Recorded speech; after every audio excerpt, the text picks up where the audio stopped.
बिस्मिल्लाहिर्रहमानिर्रहीम। अस्सलाम वालेकुम स्टूडेंट्स। आज का हमारा लेक्चर नंबर 4 है। इस लेक्चर को स्टार्ट करने से पहले I will request to all of you to subscribe the channel, ताकि जितने भी न्यू लेक्चर्स आएँ आप उनकी नोटिफिकेशन आपको फ़ौरन मिल जाएँ और आप लोग डे बाय डे लेक्चर्स के साथ चलते जाएँ। तो सबसे पहले हम लोग देखते हैं कि लेक्चर हमारा स्टार्ट कहाँ से होता है। क्लासिफिकेशन ऑफ ऑर्गेनिक कंपाउंड, यानी कि ऑर्गेनिक कंपाउंड्स की क्लासेस बनाना। अब आप लोग इस बात को अच्छे तरीके से समझने के लिए एक छोटी सी मिसाल पे गौर कीजिएगा।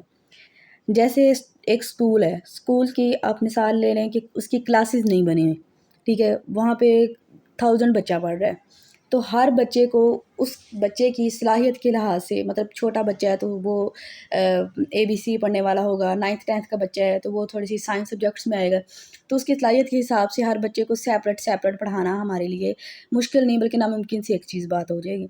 इस वजह से हम लोग स्कूल में क्लासेस बनाते हैं, क्लास 9th 10th 8 6 7 ये वो सारी हमारी क्लासेस बनी होती हैं। तो एक क्लास में जाके हमें पता होता है कि ये 7 क्लास है, तो 7 क्लास के ये सब्जेक्ट्स हैं।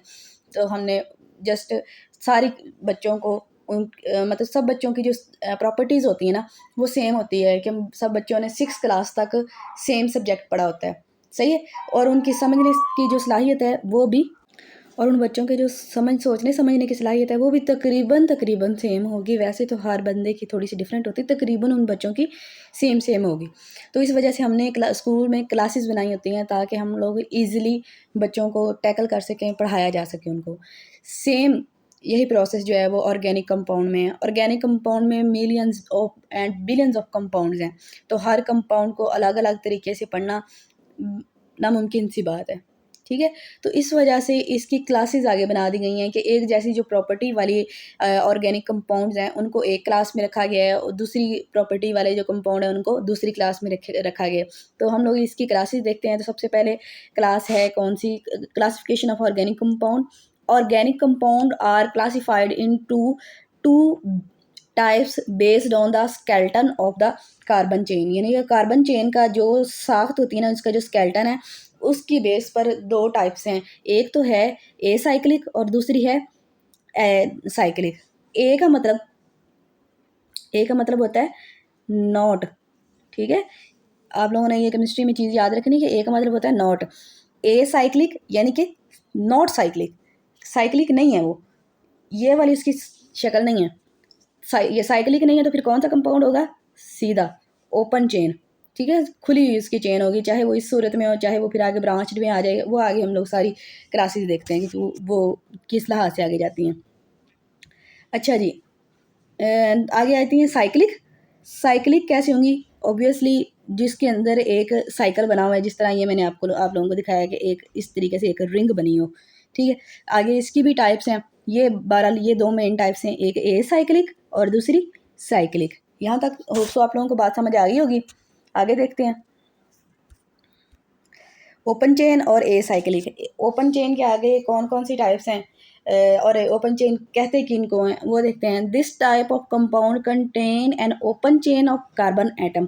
कार्बन एटम की इसमें क्या होती है, एक ओपन सी चेन होती है, जिस तरह एक खुली सी आप लोगों के पास चेन हो, जंजीर हो, उसको ये कार्बन चेन्स की, तो वो हमारे पास ओपन चेन और ए साइक्लिक हैं। द चेन में बी ब्रांच्ड और नॉन ब्रांच्ड, 2 टाइप्स हैं।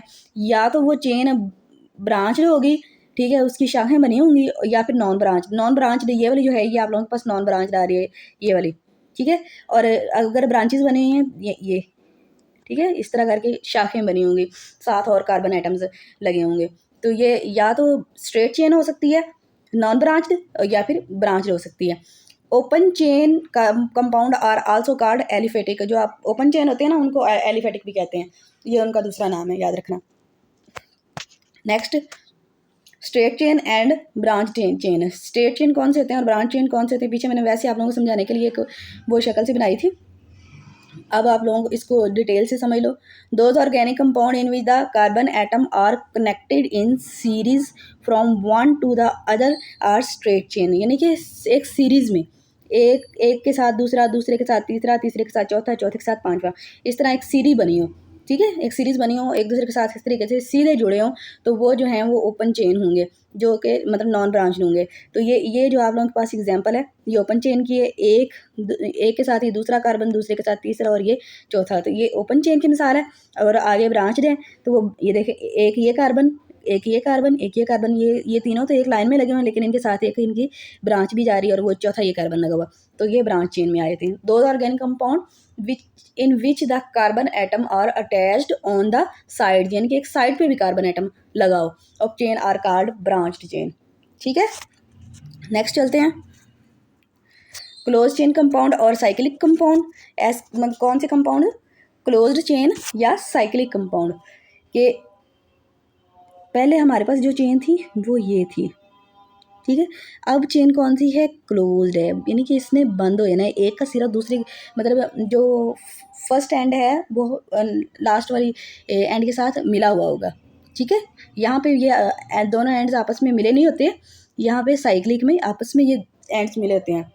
This compound contain close chain और ring of the atoms and are known as cyclic और organic compound. They are of two types, दो types हैं इसकी, एक होमोसाइक्लिक और दूसरी हेट्रोसाइक्लिक। होमो मीन सेम और हेट्रो मीन डिफरेंट है। आगे देखते हैं कि होमोसाइक्लिक कौन से हैं और हेट्रोसाइक्लिक कौन से हैं। The classification of organic compound into various classes, आगे मतलब काफ़ी इसकी क्लासेस बन जाती हैं। खैर, क्लासिफिकेशन डिटेल, ये आगे डिटेल बताई हुई है, पहले इसको देख लेते हैं, फिर आगे इसकी वो हम देखते हैं पीछे होमोसाइक्लिक और हेट्रोसाइक्लिक क्या हैं। एक सेकेंड, अजान हो रही है। अच्छा जी, तो क्लासिफिकेशन डिटेल चल रही है। क्लासिफिकेशन डिटेल में हम देखते हैं कि ऑर्गेनिक कंपाउंड है, उनकी क्लासेस दो बनाई गई हैं, ओपन चेन और साइक्लिक। पीछे हमने देख लिया है ओपन चेन और साइक्लिक को। ओपन चेन में कौन कौन सी टाइप्स आ जाती हैं, स्ट्रेट चेन और ब्रांच चेन, इनको भी विद एग्जांपल्स हम लोग कर चुके हैं। साइक्लिक में होमोसाइक्लिक और हेट्रोसाइक्लिक। ठीक है, होमोसाइक्लिक कौन से हैं और हेट्रोसाइक्लिक कौन से हैं। होमो का मतलब सेम होता है और हेट्रो का मतलब डिफरेंट होता है। अच्छा, होमो ये होमो और हेट्रो के आगे जो टाइप्स हैं वो हम देखते हैं, नेक्स्ट स्लाइड्स बनाई हुई हैं। तो होमोसाइक्लिक में आगे दो टाइप्स आ जाती हैं, एलिसाइक्लिक और एरोमेटिक, और हेट्रोसाइक्लिक में सैचुरेटेड और अनसैचुरेटेड। ठीक है, सैचुरेटेड और अनसैचुरेटेड। आगे अनसैचुरेटेड की दो टाइप्स हैं मज़ीद, एरोमेटिक और नॉन एरोमेटिक। तो इनको विद एग्जांपल्स हम लोग देखते हैं। फिर आप लोग अगर फॉर एग्जांपल ये चार्ट अच्छे तरीके से इसका स्क्रीनशॉट ले लें, ये चार्ट अगर आप लोगों को समझ आ जाता है, याद हो जाता है, तो ये जो पूरा टॉपिक है आप लोगों का इसके अंदर ही कवर हो जाएगा। जस्ट आपने डेफिनेशंस याद करनी है, नाम को याद रखना है। जो मतलब फॉर एग्जांपल स्ट्रेट चेन है, स्ट्रेट का मतलब क्या होता है, ब्रांच्ड का मतलब क्या होता है, सही है। और साइक्लिक है, साइक्लिक का मतलब क्या होगा, होमोसाइक्लिक में का मतलब क्या होगा, हेट्रो का मतलब क्या होगा। तो ये सारे अगर आप लोगों को नाम से ही मतलब समझ आ जाती है ना, ये लेक्चर आप लोग वर्ड से सुनते हो, तो आप लोगों के लिए मज़ीद ये कोई मुश्किल वाली चीज़ नहीं रहेगी। ये वाला टॉपिक ईजी होगा, बल्कि अच्छा लगेगा ये टॉपिक नेक्स्ट आप लोगों को इंशाल्लाह।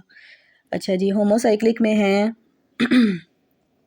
This compound in which the ring consist of only carbon atom, सिर्फ और सिर्फ किस पे मुश्तमिल हो, सिर्फ कार्बन एटम हो, कार्बन एटम के अलावा और कोई एटम ना, कार्बन और hydrogen. These are called homocyclic. Homocyclic और carboxylic compound are further classified, इनकी दो आगे फर्दर क्लासिफिकेशन है, एक एलिसाइक्लिक कंपाउंड और दूसरे एरोमेटिक कंपाउंड। नेक्स्ट देखते हैं कि एलिसाइक्लिक और एरोमेटिक क्या बुलाएं, सही है।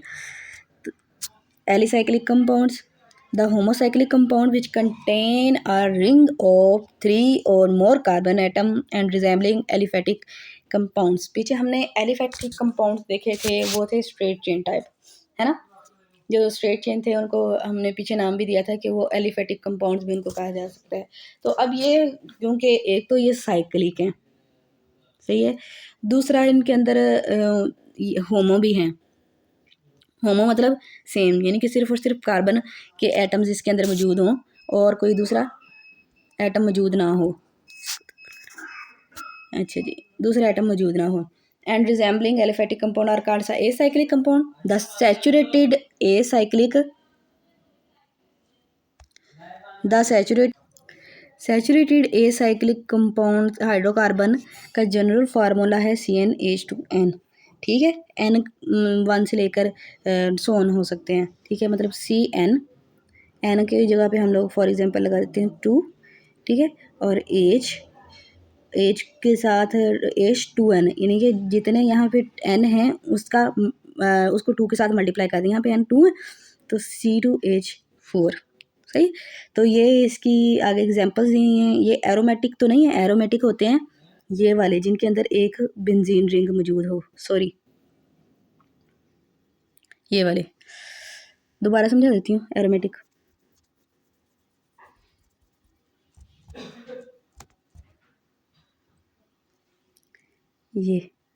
ये आपके पास जो बेंजीन रिंग है जिसके अंदर एक बेंजीन रिंग मौजूद हो वो एरोमेटिक होंगे। अब ये जितने भी हैं इनके अंदर बेंजीन रिंग नहीं है। बेंजीन रिंग ये चीज़ होती है, या इस तरह करके बनाता है या फिर अंदर से सर्कल बनाता है। तो ये जितने भी हैं ये सारे इसमें बेंजीन रिंग नहीं है, लेकिन ये क्लोज्ड चेन है, तो that's why they are called alicyclic. तो यहाँ पे ये इसको आप लोग देखो, यहाँ पे कंफ्यूज नहीं होना। ये साइक्लोहेक्सेन है, ये बेंजीन रिंग नहीं है। बेंजीन रिंग अगर होती तो इसके अंदर या तो सर्कल बना होना था, ठीक है, या फिर इस तरह करके 3 डबल बॉन्ड बने होने थे। होप सो यहाँ तक बात समझ आ गई होगी। नेक्स्ट हम लोग देखते हैं एरोमेटिक कंपाउंड। पीछे हम जिक्र कर चुके हैं एलिसाइक्लिक में जिसके अंदर एक बेंजीन रिंग मौजूद हो वो एरोमेटिक हैं, और जिसके अंदर ना मौजूद हों वो एलिसाइक्लिक है। बेंजीन रिंग भी मैंने आप लोगों को पीछे बताई है क्या, ये वाली चीज़, ये बेंजीन है। तो ये इसके अंदर 2 बेंजीन रिंग्स हैं। ये क्या है, इंडीन। इसके अंदर 3 बेंजीन रिंग मौजूद हैं। ये नेफ्थलीन, इसके अंदर 2 बेंजीन रिंग के दरमियान एक बॉन्ड सा बना हुआ है, तो ये बाइफेनाइल। और ये 3 एनैंथ्रासीन, और ये फिनेंथ्रीन। तो एरोमेटिक कंपाउंड की समझ आ गई आप लोगों को। नेक्स्ट चलते हैं हेट्रोसाइक्लिक कंपाउंड। ऐसे हेट्रो का मतलब क्या होता है, डिफरेंट। हेट्रो का मतलब क्या होता है, डिफरेंट। पीछे जो साइक्लिक कंपाउंड हमने देखे हैं पीछे ये वाले, इसके अंदर कोई डिफरेंट कंपाउंड नहीं है, मतलब ये सिर्फ और सिर्फ बेंजीन्स हैं या कार्बन हाइड्रोजन है। ठीक है, इनके अलावा कोई ऑक्सीजन, नाइट्रोजन, सल्फर एक्सेट्रा ये चीज़ें नहीं पाई जा रही। ठीक है, तो अब अगर इनके अंदर कोई और ग्रुप आ जाता है, ये एरोमेटिक है, अगर इनके अंदर कोई और ग्रुप आ जाता है, यानी यहाँ पे नाइट्रोजन अटैच है, कोई सल्फर अटैच है किसी के साथ है एक्सेट्रा, इस तरह का कोई और कंपाउंड आके अटैच हो जाता है तो वो हेट्रोसाइक्लिक कंपाउंड बन जाएंगे। सही है। The compound in which the ring consist of atom of more than one kind are, atom जो हैं वो एक से ज़्यादा टाइप्स के हों। एटम का कितने, एक से ज़्यादा, यानी कि यहाँ पे कार्बन और हाइड्रोजन तो हैं, यहाँ पे एक साथ ऑक्सीजन भी आके अटैच हो गए, और यहाँ पे भी एक ऑक्सीजन दूसरा ऑक्सीजन, यहाँ पे भी ऑक्सीजन आके अटैच, यहाँ पे नाइट्रोजन और हाइड्रोजन, यहाँ पे नाइट्रोजन वगैरह, नाइट्रोजन और हाइड्रोजन पिपरीडीन में। सही है। तो ये आप लोगों ने एग्जांपल्स भी याद कर लेनी है, पेपर पॉइंट ऑफ व्यू के हवाले से इंपॉर्टेंट है। कि हेट्रोसाइक्लिक कंपाउंड में THF आ जाता है, 1,2 डायोजेन आई थी, 1,4 डायोजेन आई थी है, पायरोलिडीन और पिपरीडीन, ये हेट्रोसाइक्लिक कंपाउंड्स की एग्जांपल्स में आ जाती हैं। आगे है फंक्शनल ग्रुप, ये हमारा नेक्स्ट टॉपिक है। ये समझ लो कि आप लोगों का ये 5th लेक्चर है। छोटा सा लेक्चर था, इस वजह से मैंने इसके साथ ही मर्ज कर दिया इसको। तो फंक्शनल ग्रुप कौन से हैं, एक जो फंक्शनल ग्रुप है, जिस तरह मैंने आप लोगों को पीछे क्लासेस में बताया कि हम लोगों ने डिफरेंट क्लासेस बना लेनी है उनको आसान तरीके से समझने के लिए, आसान तरीके से पढ़ने के लिए। इसी तरीके से हम लोग फंक्शनल ग्रुप भी बनाते हैं। एन एटम और अ ग्रुप ऑफ एटम और अ डबल बॉन्ड और a triple bond whose presence imparts specific property to organic compound is called functional group।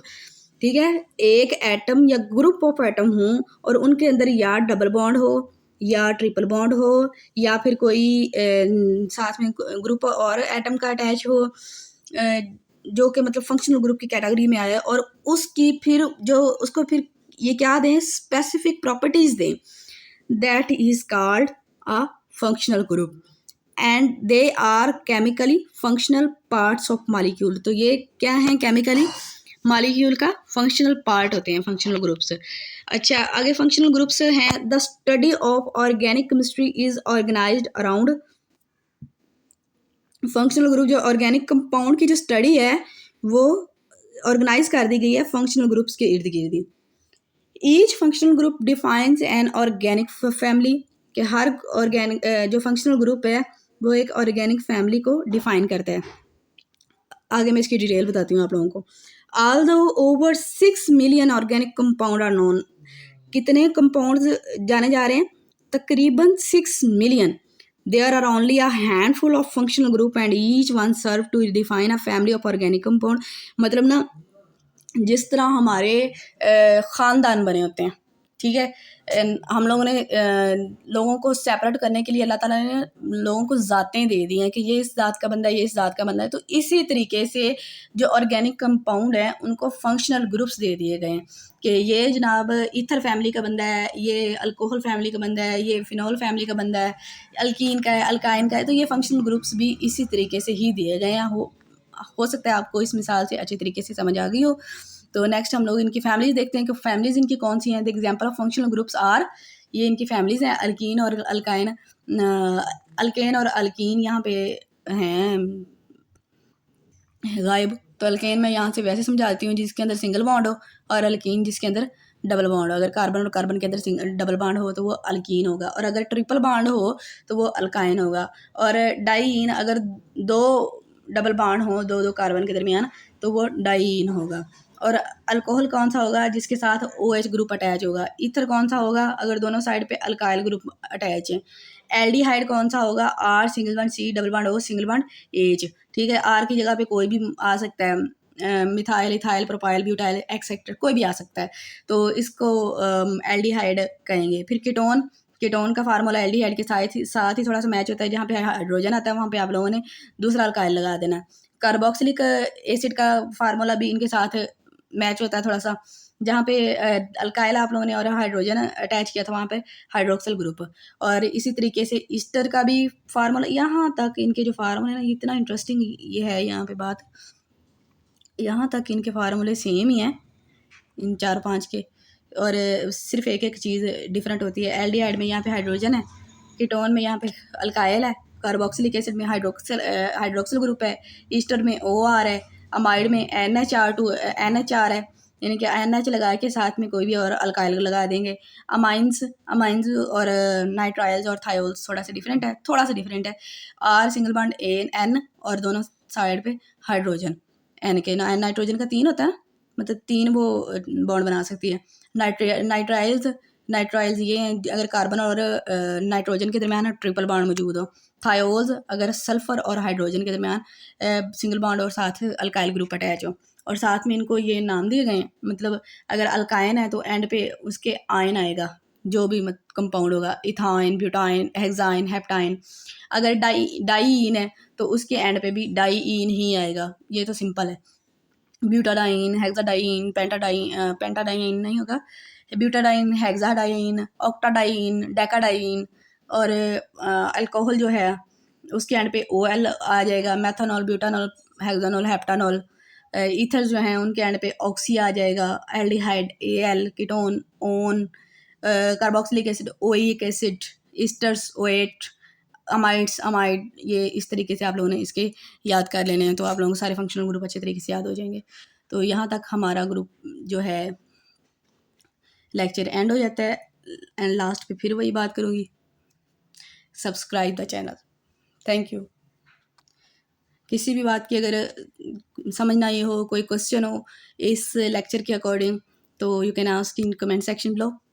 Thank you.